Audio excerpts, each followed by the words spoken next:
마태복음 26장입니다. 26장 1절에 보면 이 모든 말씀을 다 마치셨을 때가 나옵니다. 이 구절은 5번째 대설교가 끝날 때마다 언급되고 있는데 이곳이 마지막입니다. 예수님께서는 이미 3차례나 자신이 고난당하실 것을 예언하셨습니다. 2절에 보면 이틀이 지나면이 나오죠.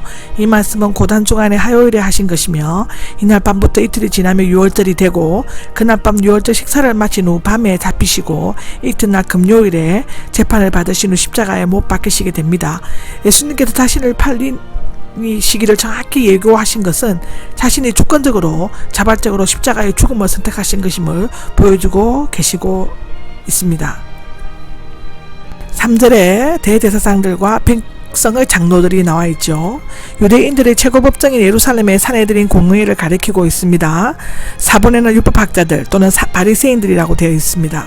공의회는 72명으로 구성되어 있었고 대제사장의 의장을 맡았습니다. 주로 정치와 종교적 가르침, 치안 확립, 성전 안의 각종 업무, 사형권을 맡았는데 이것은 당시 로마 총독의 인준을 필요로 하였다고 합니다.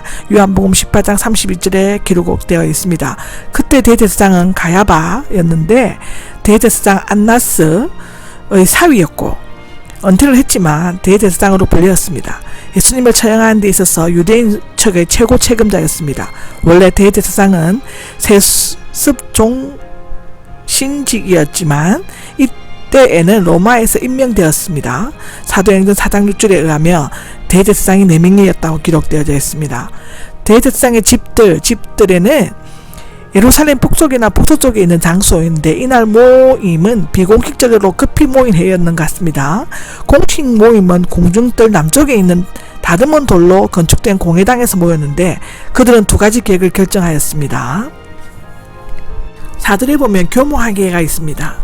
교모하게 몰래가 나와 있는데 문자적으로 계략으로 관계로 명사형은 올가미에 걸리게 하기 위한 미끼, 사기, 교활한 수책, 협작 등으로 의미합니다. 당당하게 깁자가 고난의 길을 걸어가시는 예수님과 교묘하게 올무를 놓아 비열하게 그를 잡아 죽이려는 종고 지도자들의 모습이 극명하게 대두되고 있습니다.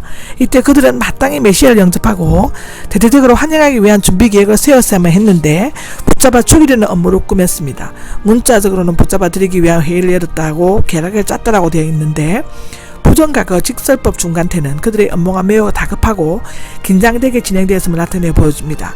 그들이 교묘하게 몰래 율무를 놓아 예수님을 잡으려고 한 것은 그동안 여러 번 율법학자들과 바리새인들의 보내어 흠을 잡으려고 했지만 실패했기 때문입니다. 원래 악인은 피 흘리는 데 빠른 법입니다. 로마서 3장 15절에 기록되어져 있습니다. 둘째로는 5절에 나옵니다.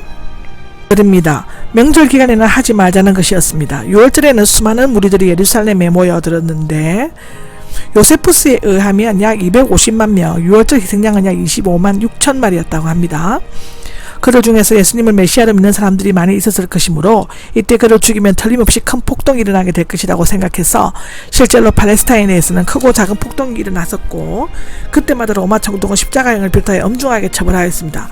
더욱이 대제사장 가야바는 로마가 임명했기 때문에 폭동이 일어나게 되면 당장 교체될 것임은 너무나 명백한 사실이었기 때문에 유다의 배신으로 명절 후로 미루었던 그들의 음모는 좌절되었으나 예수님께서 예고하신 대로 정확히 이루어졌습니다.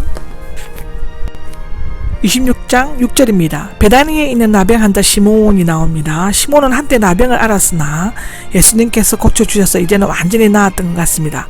만일 그의 병이 낫지 않았다면 의식법상은 불결한 자로 여겨져서 마을 안에서 살 수 없었을 것입니다. 요한복음에 보면 시몬은 이름이 꽤 알려져 있었고 나사로와는 매우 가까운 사이였던 것처럼 보여집니다. 1절입니다. 한 여자가 나옵니다. 병행 기사인 요한복음에는 이 여자가 마리아로 되어 있지만 그러나 누가복음 7장 36절에서 50절을 보면 전혀 다른 사건이었으며 이 일이 6월절 엿새 전에 일어났다고 언급하고 있습니다. 마태복음과 마가복음은 요한복음과 달리 연대기적인 순서를 무시하고 중간 지점에 놓여 있습니다. 아마도 기름 부음을 받으심으로써 죽음을 준비하거나 주님의 고난이 죽음이 지닌 구속자적인 의미를 밝혀지거나 유다가 배신하는 직접적인 동기를 보여주기 위함이었을 것이라고 요한복음 12장 6절에는 나와 있습니다. 매우 값비싼 향유 한 병이 나오는데, 마가는 값비싼 순수한 나드 향유, 요한은 매우 값비싼 향유, 그 순수한 나드라고 기록되어 있습니다. 나드 향나무는 시리아나 히말리아 산맥 인도 등지에서 자라며 그 나무 뿌리에는 휘발유성의 강한 향이 짙은 고약이 만들어지는데 매우 귀하고 값진 것이었다고 합니다. 신분 높은 왕이나 부자들이 사용했고, 계산에 빠른 가룟 유다는 이때 가져온 나드 300g의 가치를 300데나리오, 노동자의 1년치 품삯 정도 된다고 하였는데, 병을 알라바스라는 석회 성분을 띤 반투병 대리석으로 작은 항아리틀을 만들어진 것이었습니다. 사용할 때는 인봉한 목이 긴 주둥이를 깨뜨리고 그 안에 든 것을 꺼낼 수 있도록 되어 있었습니다. 머리에 부었다라고 나오는데, 값비싼 향유를 아껴 사용할 때처럼 한 방울씩 떨어뜨리지 않고 사랑과 헌신의 희생으로 아낌없이 쏟아부었을 것입니다. 마리아는 십자가의 그늘이 예수님의 머리 위에 덮어 씌워오는 것을 보고 먼저 왕을 대하는 것처럼 먼저 그의 머리 위에 부었을 것입니다. 요한은 마리아가 예수님의 발에 붓고 자기 머리털로 그 발을 씻었다고 기록하고 있습니다. 당시의 향유는 머리와 발 양편에 붓는 것이 관례였으므로 마리아도 향유를 먼저 머리에 부은 다음에 발에 붓고 머리를 털로 씻었을 것이라고 기록되어져 있습니다. 마태복음 26장 8절입니다. 8절에 보면 제자들을 보고 화가 나서가 나옵니다. 화가 나서는 괴로운 힘을 받다 짜증을 내다의 뜻으로서 크게 분노하는 것을 나타내는데요. 요한복음에는 가룟 유다가 불만을 토로한 것처럼 되어 있지만 다른 제자들도 마찬가지였다고 요한복음 12장 4절에는 나와 있습니다.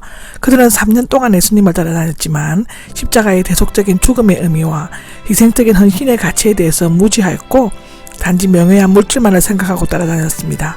만약 가룟 유다가 그토록 가난한 자들을 생각했다면 자살하기 전에 은 30을 성전에 던지지 말고 고아들이나 부르기웃들에게 나누어 줘야 했을 것이라고 합니다. 실로 그는 3년 동안 예수님을 따라다니면서 온갖 고생도 다 했지만 그의 배신으로 모든 것이 허사가 되고 말았습니다. 10절입니다. 괴롭게 했느냐 하느냐가 되어 있는데 때리느냐 찢거나 자르느냐 불안과 걱정을 주느냐의 뜻으로서 채찍으로 때리거나 칼로 자르는 것처럼 불안과 걱정을 끼치느냐고 책망하는 것을 나타냅니다. 좋은 일인데 좋은 일은 아름다운 유익하고 훌륭한 가치가 있는 뜻에 마리아의 사랑의 낭비가 얼마나 값지고 좋은 일인가를 역설적으로 입증하여져 있습니다.